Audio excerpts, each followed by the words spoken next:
Hello दोस्तों, हम कर रहे हैं आईसीएसई बोर्ड के सॉल्यूशंस। तो फर्स्ट चैप्टर थ्योरी का अपना हो गया है और अब क्वेश्चंस की प्रैक्टिस करते हैं जो प्रीवियस ईयर में आए हुए हैं या मोस्ट इम्पोर्टेंट है जो आने वाले हैं। चलिए शुरू करते हैं। फर्स्ट देखिए, alkali metal in period three में कौन सा एल्कली मेटल है ये आपको बताना है। तो जो जिस पीरियड में होता है उसमें उतने ही शेल होते हैं, ठीक है। तो अल्कली मेटल्स कौन कौन से अपने पास, लिथियम, सोडियम, पोटाशियम, ये होते हैं ना। तो लिथियम क्या है, 3 है ना, 2:1। सोडियम क्या है, 11 मीन्स 2, 8, 1, ये है 3 शेल है ना इसके अंदर। तो आंसर इज सोडियम। सोडियम होता है ऐसा एल्कली मेटल जो है थर्ड पीरियड में। फिर है हेलोजन इन पीरियड 2 का मतलब हेलोजन कौन सा अपने पास, फिर कल बाहर आएगा ऑटो, फ्लोरीन, क्लोरीन, ब्रोमीन। तो फ्लोरीन का एटॉमिक नंबर है 9 मीन्स 2 and 7, ये रहा। तो आंसर इज फ्लोरीन। फ्लोरीन वो हेलोजन है जो सेकंड पीरियड में है। नेक्स्ट आते हैं नोबल गैसेज विद 3 शेल। ऐसी नोबल गैस बतानी जिसमें 3 शेल हों।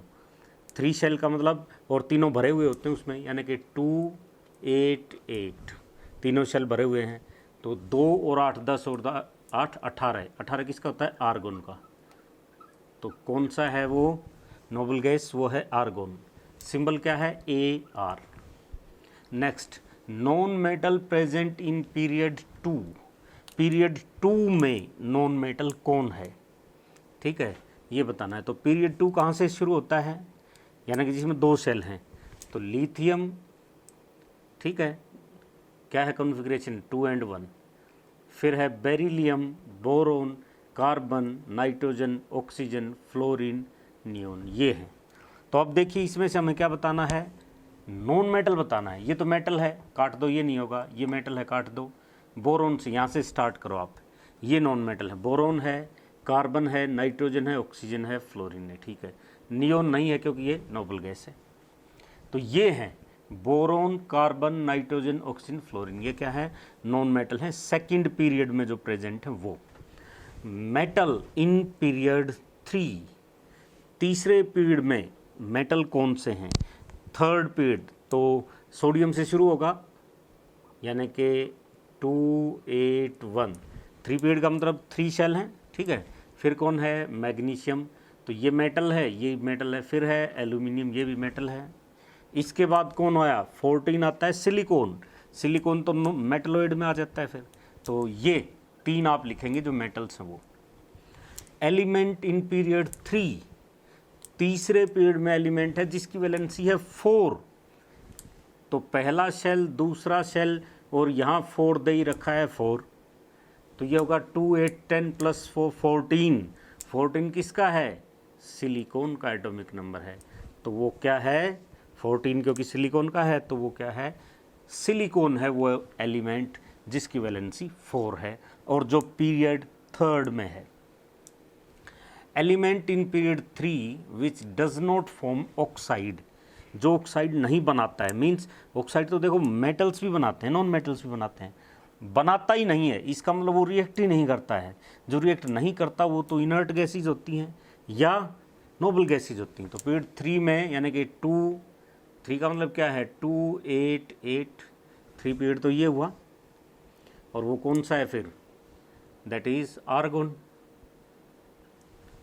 तो वो एलिमेंट जो ऑक्साइड नहीं बनाता है थर्ड पीरियड में, वो कौन सा है, आर्गोन है। Next, element of lower nuclear charge, beryllium और मैग्नीशियम। देखिए न्यूक्लियर चार्ज का मतलब है न्यूक्लियस और इलेक्ट्रॉन्स की अट्रैक्शन। तो जितना साइज स्मॉल होगा उतना अट्रैक्शन ज़्यादा होगा, मीन्स न्यूक्लियर चार्ज ज़्यादा होगा। अब बेरिलियम और मैग्नीशियम ये इसके नीचे ही तो है, बेटा मांगे कार स्कूटर, एक ही ग्रुप में तो है दोनों। तो जैसे आप ऊपर से नीचे आते हो तो साइज़ बढ़ता है। तो मैग्नीशियम का साइज़ बड़ा है किससे, बेरिलियम से। बड़ा है तो न्यूक्लियर चार्ज कम होगा क्योंकि इलेक्ट्रॉन्स कम अट्रैक्ट होंगे न्यूक्लियस के towards. So answer is magnesium. Magnesium का इसमें न्यूक्लियर चार्ज कम है। हायर इलेक्ट्रॉन एफिनिटी, एफिनिटी बोले तो लविंग पावर, यानी कि इलेक्ट्रॉन एक्चुअल तो ये होता है वो एनर्जी रिलीज्ड जो आप आइसोलेटेड गैसेस एटम में एक इलेक्ट्रॉन डालते हैं तब होती है। देखिए दोनों में आपको ध्यान रखना है, आयनाइजेशन एनर्जी क्या है, वो एनर्जी रिक्वायर्ड कब, जब आइसोलेटेड गैसेस एटम में से आप आउटर मोस्ट इलेक्ट्रॉन निकालें। The energy required to remove the outermost electron from isolated gaseous atom, वो क्या है, आयनाइजेशन एनर्जी। इलेक्ट्रॉन एफिनिटी क्या है कि सबसे बाहर वाले शेल में आपने इलेक्ट्रॉन डालना है, जब आप ऐसा करोगे तो एनर्जी रिलीज होगी। तो energy released when an electron is made entered into outermost shell in isolated gaseous atom. किसी भी आइसोलेटेड गैसेस एटम में बाहर वाले शेल में जब आप इलेक्ट्रॉन एंट्री करवाएंगे यानी कि डालेंगे तो जो एनर्जी रिलीज होगी वो क्या है, इलेक्ट्रॉन एफिनिटी। अब इसका जनरल मीनिंग समझिए, एफिनिटी मीन्स लगाव यानी कि प्रेम, तो इलेक्ट्रॉन से प्रेम वो इलेक्ट्रॉन एफिनिटी यानी कि कौन उसको जल्दी लेगा। तो इसमें एक है फ्लोरीन, एक है नियोन, में से हमें सिलेक्ट करना है। नियोन क्या है, ये तो नोबल गैस है, नोबल गैस का तो ऑक्टेट जो है आउटर मोस्ट शेल ये भरा हुआ है, ये तो फुल है, ये फुल है तो इसको ज़रूरत ही नहीं है, ये क्यों लेगा इलेक्ट्रॉन, यानी कि इसकी इलेक्ट्रॉन के प्रति कोई एफिनिटी नहीं है, तो इसमें किसकी ज़्यादा है, फ्लोरीन की ज़्यादा होगी। Our answer is fluorine. Maximum metallic character sodium, potassium और लिथियम। देखो दो ही वर्ड्स तो मैंने आपको बताए हैं, कई बार बता चुका अब तो मैं। आप ए से बी पीरियोडिक टेबल में, ए का मतलब एसिडिक, बी का मतलब बेसिक। एसिडिक का ताल्लुक किससे है, नॉन मेटल से, बी का ताल्लुक किससे है, मेटल से, और यहाँ है बी से ए। जब आप पीरियोडिक टेबल में लेफ़्ट से राइट जाओगे तो इसका मतलब आप मेटल से नॉन मेटल की तरफ जा रहे हो, बेसिक से एसिडिक। अब आपसे एसिडिक नेचर पूछे, बेसिक पूछे, मेटलिक, नॉन मेटलिक, आप सबका जवाब दे सकते हो। जैसे ये है तीनों, अब ये इत्तेफाक से ये सारे एक ही ग्रुप में हैं, तो कैसे हैं ये, लिथियम, सोडियम, पोटाशियम, यही तो ग्रुप है। ऊपर से नीचे आओगे आप, ऊपर से ए से बी की तरफ यानी कि नॉन मेटल से मेटल्स की तरफ, तो मेटलिक कैरेक्टर बढ़ेगा। तो सबसे ज़्यादा मेटलिक कैरेक्टर किसका है, पोटाशियम का है, उससे कम किसका है, सोडियम का है, सबसे कम किसका है, लिथियम का। तो मेटलिक कैरेक्टर ऊपर से आप नीचे आओगे यानी कि मेटल्स की तरफ, नॉन मेटल से मेटल्स की तरफ आप आ रहे हो। तो ये है एक्सरसाइज। बढ़ते हैं नेक्स्ट क्वेश्चंस पर, चलिए स्टार्ट करते हैं। मोस्ट अप्रोप्रिएट आंसर फ्रॉम, तो ये आपको दिए हुए हैं, SO2, SiO2 सिलिकॉन का ऑक्साइड है, Al2O3 एल्यूमिनियम का ऑक्साइड है, CO कार्बन मोनोऑक्साइड है, MgO मैग्नीशियम का ऑक्साइड है, Na2O सोडियम का ऑक्साइड है। देखते हैं क्या क्या क्वेश्चन आपसे पूछे हैं। कोवेलेंट ऑक्साइड ऑफ मेटलॉइड, इनमें से कौन सा ऐसा है जो मेटलॉइड का ऑक्साइड है, कोवेलेंट तो हो ही जाएगा, कोई दिक्कत नहीं। तो सिलिकॉन एक मेटलॉइड होता है, तो ये जो SiO2 है ये क्या है, मेटलॉइड का ऑक्साइड है, क्योंकि मैग्नीशियम है, सोडियम, एल्यूमिनियम, ये तो मेटल्स हैं, तो मेटलॉइड इनमें कौन है, सिलिकॉन है। Oxide when dissolved in water forms acid, ऐसा ऑक्साइड जिसको आप वाटर में मिलाएं तो वो क्या बनाए, एसिड। तो आपको बता रखा है मैंने बार बार कि नॉन मेटल्स के जो ऑक्साइड होते हैं ना वो क्या होते हैं, एसिडिक होते हैं, और जो मेटल्स के ऑक्साइड होते हैं वो क्या होते हैं, बेसिक होते हैं। तो नॉन मेटल कौन सा इनमें से, ये रहा सल्फर, तो आंसर इज SO2। SO2 को जैसे आप H2O के साथ मिलाएंगे ना ऐसे, तो क्या आता है, H2SO3 सल्फ्यूरस एसिड। नेक्स्ट, इनमें से बेसिक ऑक्साइड कौन सा है, तो बेसिक ये रहा NaOH, Na2O है ना, वाटर के साथ आप मिलाएंगे क्या बनेगा, NaOH। मेटल्स के ऑक्साइड कैसे होते हैं, बेसिक होते हैं। एम्फोटेरिक, एम्फोटेरिक का मतलब है जिसमें दोनों नेचर हैं, एसिडिक भी और बेसिक भी, तो क्या है, ये रहा Al2O3, इसमें दोनों नेचर हैं, एसिडिक भी है बेसिक भी है, तो ये एम्फोटेरिक ऑक्साइड है। नेक्स्ट क्वेश्चन पर आते हैं। अरेंज, इनको अरेंज करना है आपको, तो कैसे अरेंज करोगे आप, मैग्नीशियम, क्लोरीन है, सोडियम, सल्फर, सिलिकॉन, ठीक है। इंक्रीजिंग एटॉमिक साइज, तो एटॉमिक साइज हमने क्या पढ़ा है कि ग्रुप में जब आप ऊपर से नीचे आओगे तो साइज़ बढ़ता है, ठीक है, और अगर लेफ़्ट से राइट जाओगे तो साइज़ क्या होता है, डिक्रीज़ होता है। तो एक बार इनका पता कर लेते हैं ये हैं कहाँ से, ये एटॉमिक नंबर से हमें पता लग जाएगा। मैग्नीशियम क्या है 282, ठीक है। क्लोरीन क्या है 17 होता है ना 287। सोडियम क्या है 281। सल्फ़र क्या है 286। सिलिकॉन क्या है 284। इसका मतलब क्या है कि हैं तो तीसरे पीरियड के, क्योंकि जितने जिसमें शेल होते हैं वो उसी पीरियड में होता है, तो इसका मतलब तीसरे पीरियड के हैं तीनों। अब जैसे जैसे आउटर मोस्ट शेल में इलेक्ट्रॉन बढ़ेंगे उतना ही न्यूक्लियस के टुवर्ड्स उसका अट्रैक्शन बढ़ेगा और साइज़ कम होता जाएगा। तो इंक्रीजिंग के हिसाब से सबसे पहले तो कौन आया, सोडियम, ठीक है, ये जो है। अब इससे कम जो है, इससे कम साइज़ किसका होगा, क्योंकि जैसे ही देखो लेफ़्ट से राइट जैसे ही आप जाओगे तो क्या होगा, सेम शेल में इलेक्ट्रॉन बढ़ते जाएंगे, जिसकी वजह से इफ़ेक्टिव न्यूक्लियर चार्ज बढ़ेगा और साइज़ कम होता जाएगा। तो सोडियम है, फिर इसके बाद किसका नंबर है, ये मैग्नीशियम है, फिर ये देखिए 1 और 2 वाले लिए ना हमने, फिर है 4 ये यानी कि सिलिकॉन, फिर कौन है 6 वाला ये रहा सल्फ़र, फिर कौन है ये क्लोरीन। तो ये क्या है, ये एटॉमिक साइज़ है। अब नेक्स्ट आपके पास है ये दिया हुआ, देखिए caesium, sodium, lithium, potassium, rubidium, increasing metallic character. फिर से वही बात है, मेटेलिक करैक्टर के लिए बस 2 ही तो मैंने आपको लेटर्स बताए हैं, कौन सा, बी से ए। लेफ़्ट से राइट आप जाओगे तो बेसिक से एसिडिक, मीन्स मेटल से नॉन मेटल की तरफ जा रहे हो, तो मेटेलिक करैक्टर डिक्रीज़ हो रहा है। और ये है ए से बी। ऊपर से नीचे पीरियोडिक टेबल में आओगे तो इसका मतलब नॉन मेटल से किसकी तरफ आ रहे हो, मेटल की तरफ आ रहे हो। तो ये क्या है, ये तो सारे के सारे ग्रुप 1 के हैं, लिथियम, सोडियम, पोटाशियम। चलिए कैसे जाते हैं इन एलिमेंट्स को आप, lithium, sodium, potassium, rubidium, caesium and francium, ये है। तो ऊपर से नीचे आप जाओगे मीन्स आप ए से बी की तरफ जा रहे हो, मीन्स एसिडिक से बेसिक, मीन्स नॉन मेटल से मेटल। तो मेटेलिक करैक्टर क्या होगा, इंक्रीज होता जाएगा। तो मेटेलिक करैक्टर कैसे इंक्रीज होगा, सबसे पहले अब ऊपर कौन है, लिथियम, इससे ज़्यादा कौन, सोडियम, फिर पोटाशियम, फिर रुबिडियम, और फिर क्या दिया हुआ है, सीजियम। फ्रांसियम वैसे भी रेडियो एक्टिव है और बहुत ज़्यादा रिएक्टिव एलिमेंट है, तो उसका यहाँ पर जिक्र भी नहीं किया। खैर हमसे जो पूछा था वो हमें बताना होता है। नेक्स्ट क्वेश्चन पे चलते हैं, देखिए क्या है, chlorine in the periodic table is surrounded by the elements with atomic numbers 9, 16, 18 and 35। तो क्लोरीन जो है वो सराउंडेड है इन एलिमेंट्स से, ठीक है, ये क्लोरीन है और ये सराउंडेड है किन किन से, एटॉमिक नंबर क्लोरीन का सबको पता ही है, आपको भी पता होगा क्या होता है, 17 होता है, ठीक है।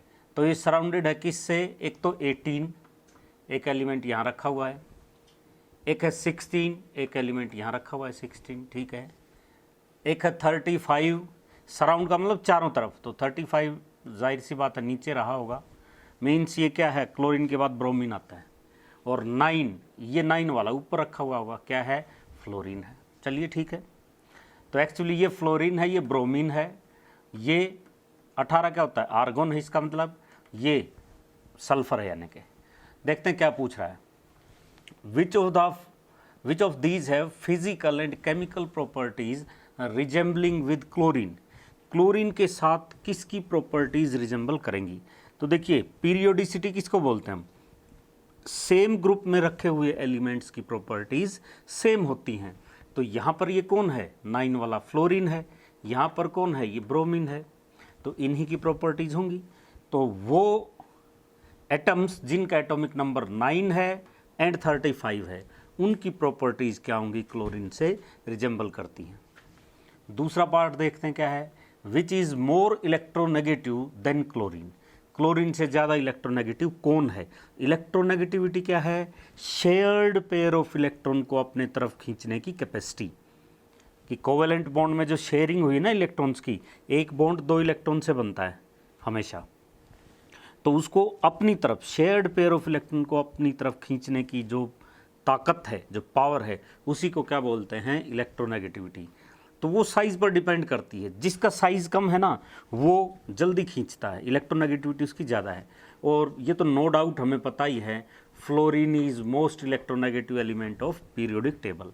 तो ये जो 9 वाला है, इसकी क्या होगी? ज़्यादा इलेक्ट्रोनेगेटिविटी होगी। किससे? क्लोरीन से। नेक्स्ट क्वेश्चन पर चलते हैं। First ionization energy of elements X and Y. 2 elements दिए, एक्स और वाई, ठीक है।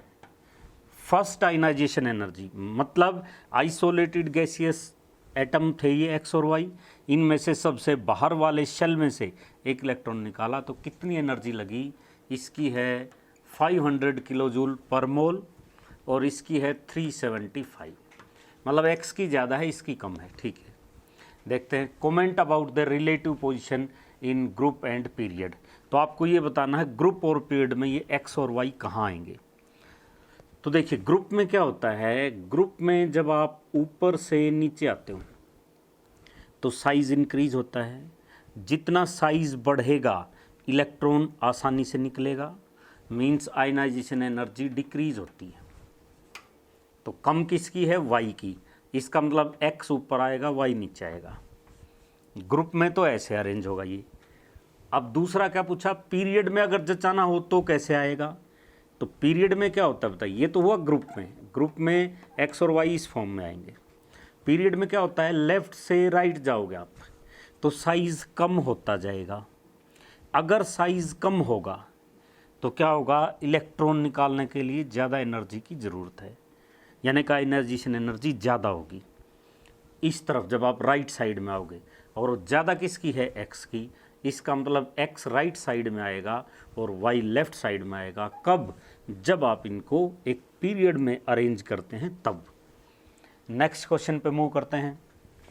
अरेंज, इंक्रीजिंग रेडियाई के हिसाब से आपको अरेंज करना है। पहला है Cl माइनस और Cl। देखिए, एनायन का जो साइज है वो न्यूट्रल एटम से ज़्यादा होता है। क्यों? क्योंकि जैसे ये न्यूक्लियस अपना, न्यूट्रॉन प्रोटॉन इसके अंदर है, ये शेल है। तो जैसे ही आप एनायन का मतलब आपने इलेक्ट्रॉन दे दिया, जैसे यहाँ Cl माइनस ने लिया है तो इलेक्ट्रॉन आप डालेंगे, इलेक्ट्रॉन पहले भी हैं तो सेम चार्ज क्या करते हैं? रिपेल करेंगे तो साइज़ क्या होगा? बड़ा होगा। तो याद रखो, एनायन का साइज़ न्यूट्रल एटम से बड़ा होता है। मीन्स यहाँ पर क्या है? Cl माइनस का साइज़ बड़ा है किससे? Cl से। नेक्स्ट देखते हैं, Mg2 पॉजिटिव, Mg पॉजिटिव। अब कैटायन, जैसे कि सोडियम में थे 281, आपने एक इलेक्ट्रॉन निकाल दिया, 281 ये सोडियम था, एक इलेक्ट्रॉन निकाल दिया, निकाल दो एक इलेक्ट्रॉन, 2 ही शेल बच गए, साइज़ कम हो गया। तो कैटायन का साइज़ क्या होता है? स्मॉल। जितना बड़ा कैटायन बनाओगे उतना ही स्मॉल होता जाएगा। क्यों? क्योंकि इलेक्ट्रॉन आप निकाल रहे हो तो इलेक्ट्रॉन कम बच गए तो न्यूक्लियस में जो प्रोटॉन हैं वो उनको ज़्यादा अपनी तरफ अट्रैक्ट करेंगे, तो साइज़ क्या होगा? कम होगा। तो यहाँ पर सबसे बड़ा साइज़ किसका है? मैग्नीशियम का। इससे कम किसका है? इसका 1 पॉजिटिव का। और सबसे कम किसका है? Mg2 पॉजिटिव का। अब है नाइट्रोजन, ऑक्सीजन, फॉस्फोरस। इनका साइज़ बताना आपको। Nitrogen, oxygen, phosphorus. चलिए इनकी कहानी देखते हैं, पता लग जाएगा। एटॉमिक नंबर इसका 7 है, मीन्स 2 and 5। इसका 8 है, मीन्स 2 and 6। इसका 15 है, 2, 8, 5। साइज़ बताना है। ये तो अनडाउटेडली रेस में जीत गया है, क्योंकि इसमें 3 शेल हैं, इनमें 2 हैं। तो no doubt winner is phosphorus. सबसे ज़्यादा तो है इसका साइज़। अब रहा इनका जिक्र। इसमें आउटर मोस्ट में 5 इलेक्ट्रॉन है, इसमें 6 हैं। तो शेल दोनों में बराबर हैं। तो सेम शेल में अगर आउटर मोस्ट में ज़्यादा इलेक्ट्रॉन हैं, इसका मतलब इलेक्ट्रॉन और प्रोटॉन का अट्रैक्शन बढ़ेगा, यानी कि इफेक्टिव न्यूक्लियर चार्ज बढ़ेगा, साइज़ होगा कम। तो यहाँ पर नाइट्रोजन का साइज़, फिर उससे कम किसका होगा? ऑक्सीजन का। तो ऑक्सीजन का सबसे कम होगा, फिर नाइट्रोजन का, और सबसे ज़्यादा किसका, फॉस्फोरस का, क्योंकि लेफ़्ट से राइट जब आप जाओगे, कि लेफ़्ट से राइट आप जा रहे हो, तो एटॉमिक साइज़ क्या करता है, डिक्रीज़ करता है। ये थे एक्सरसाइज के कुछ क्वेश्चंस। नेक्स्ट क्वेश्चन देखते हैं, देखिए क्या है, which element has highest ionization energy. Ionization energy सबसे ज़्यादा किसकी है। आयनाइजेशन एनर्जी या आयनाइजेशन पोटेंशियल आप पढ़ चुके हैं, आउटर मोस्ट इलेक्ट्रॉन निकालने के लिए जो एनर्जी रिक्वायर्ड होती है वो। तो देखिए क्या क्या है, फॉस्फोरस, सोडियम, क्लोरीन। तो ये सोडियम क्या है, मेटल है, तो मेटल की आयनाइजेशन एनर्जी कम होती है क्योंकि इलेक्ट्रॉन लूजली बाउंड है। वही मेटल्स को आप डिफाइन कैसे करते हो, जो इलेक्ट्रॉन खोकर पॉजिटिव आयन बनाते हैं, यानी कि इनकी कैपेसिटी ज़्यादा होती है इलेक्ट्रॉन को लूज करने की। तो सोडियम की तो कम होती है, ये तो बाहर चला गया। फॉस्फोरस और क्लोरीन है, तो फॉस्फोरस से आप राइट साइड में जाओगे तब क्लोरीन आएगा। फॉस्फोरस 15 है ना एटॉमिक नंबर, 285, ये है 287, इसकी तो सबसे कम हो ही गई। ये जो है हमें सबसे ज़्यादा बतानी है, तो इधर जब आप आओगे तो साइज़ होगा कम, लेफ़्ट से राइट आप जाओगे तो साइज़ कम होगा तो इलेक्ट्रॉन न्यूक्लियस के ज़्यादा नज़दीक है, वहाँ से निकालने के लिए ज़्यादा एनर्जी की जरूरत पड़ेगी। सो आंसर इज़, जो हमसे पूछा था उसका आंसर क्या है, chlorine has highest ionization energy. Next देखते हैं इनमें से, नियोन, हीलियम, आर्गोन, तीनों नोबल गैस हैं, कोई बात नहीं। अगर हम इनको ऐसे आएंगी ग्रुप में, जैसे आप ऊपर से नीचे आते हो साइज़ बढ़ता है, साइज़ बढ़ेगा तो आयनाइजेशन एनर्जी कम होगी, क्यों, जितना साइज़ बड़ा होगा बाहर से इलेक्ट्रॉन जल्दी निकल के जाएगा। आंसर इज हीलियम, इसका साइज़ सबसे कम है तो इसकी आयनाइजेशन एनर्जी सबसे ज़्यादा होगी, हाईएस्ट होगी। Fluorine, oxygen, neon, no doubt answer is neon. क्यों, क्योंकि नोबल गैस है। नोबल गैस में क्या होता है, इलेक्ट्रॉन एफिनिटी सबसे कम है, इलेक्ट्रॉन नहीं चाहिए इनको, ऑक्टेट भरा हुआ है, निकालना इनमें से बहुत मुश्किल है क्योंकि बहुत ज़्यादा स्टेबल है, ऑक्टेट भरा हुआ है, तो इलेक्ट्रॉन जल्दी से नहीं मिलने वाला है, तो हाईएस्ट किसकी है, नियोन की है। नेक्स्ट में मूव करते हैं, चूज द वर्ड और फ्रेज। यहाँ पर फिल इन द ब्लैंक्स हैं, ये एक लाइन दी हुई है, आपको ये बताना है कि इनमें कौन सा वर्ड या फ्रेज जो भी यहाँ पर दिया गया हो वो सही है। The element below sodium in the same group, तो सोडियम है इसके नीचे, वैसे तो हमें पता है पोटाशियम आता है, लेकिन यहाँ कह रहा कि सोडियम के नीचे कोई एलिमेंट है, would be expected to have a, उसमें क्या एक्सपेक्ट करें, इलेक्ट्रोनेगेटिविटी उसकी कम होगी या ज़्यादा होगी। तो जैसे ही नीचे यहाँ आप आएंगे, कोई भी एलिमेंट रखा हुआ है तो सेम ग्रुप में नीचे आएंगे तो साइज़ क्या होता है बताइए, साइज़ बढ़ता है, साइज़ बड़ा होगा तो इलेक्ट्रोनेगेटिविटी उसकी कम होगी, यानी कि शेयर्ड पेयर ऑफ इलेक्ट्रॉन को अट्रैक्ट करने की पावर। तो यहाँ पर क्या आएगा, इट मीन्स ये आएगा लोअर देन सोडियम, सोडियम से कम होगा, ठीक है, electronegativity. And the element above chlorine, अब क्लोरीन के ऊपर एक एलिमेंट रखा हुआ है, would be expected to have a ionization potential, तो आयनाइजेशन पोटेंशियल क्लोरीन के ऊपर रखा हुआ, हमें पता है वैसे फ्लोरीन होता है, तो आयनाइजेशन पोटेंशियल मीन्स इलेक्ट्रॉन निकालना, तो ये ज़्यादा होगा क्योंकि इसका साइज़ कम होगा, क्लोरीन का ज़्यादा है, साइज़ कम होगा तो इलेक्ट्रॉन, भाई ये न्यूक्लियस से इलेक्ट्रॉन इसका मतलब ज़्यादा नज़दीक बैठा हुआ है, तो यहाँ से निकालने के लिए ज़्यादा एनर्जी चाहिए, तो आयनाइजेशन पोटेंशियल यहाँ पर क्या होगी इसकी, इट विल बी हायर। तो ये थे एक्सरसाइज के क्वेश्चंस, मिलते हैं नेक्स्ट वीडियो में अगले क्वेश्चंस के साथ, और चैनल को लाइक, शेयर और सब्सक्राइब करना ना भूलें।